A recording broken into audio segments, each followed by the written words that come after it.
చిన్న పట్టణంలో బెలూన్లతో ఆడుకుంటున్న పిల్లలు, ఆకాశంలో ఎగురుతున్న పక్షులు, రంగురంగుల ఇళ్ళు, ప్రకాశవంతమైన సూర్యకాంతి.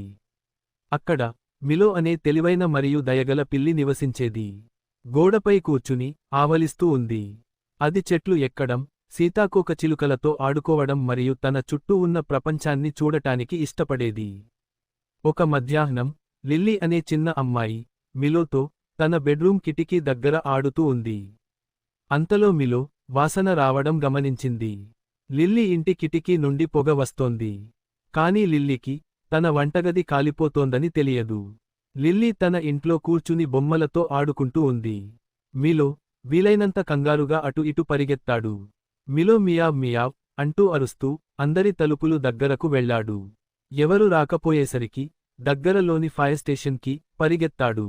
అక్కడ పనిచేసే ముగ్గురు బెంచ్ మీద కూర్చుని నవ్వుతున్నారు. మిలో ఫైర్ స్టేషన్లోకి పరుగెత్తి బిగ్గరగా మియావ్ మియావ్ అంటూ కళ్ళు పెద్దవి చేసి అగ్నిమాపక సిబ్బంది ముందు వేగంగా నడుస్తున్నాడు. అక్కడ అందరూ గందరగోళంగా లేచి నిలబడి మిలో వైపు చూస్తున్నారు. మిలో అగ్నిమాపక ట్రక్కును నేరుగా లిల్లీ ఇంటికి నడిపించాడు. అగ్నిమాపక సిబ్బంది లోపలికి పరుగెత్తారు, లిల్లీని రక్షించారు మరియు సమయానికి మంటలను ఆర్పారు. మిలో ఒక హీరో. మిలో లిల్లీను మరియు ఆమె కుటుంబాన్ని రక్షించాడు. ఆ రోజు నుండి అందరూ అతన్ని ది సేవ్ కేట్ అని పిలిచారు. నీతి: మనలో చిన్నవారు అయిన కూడా ధైర్యమైన పనులు చేయగలరు.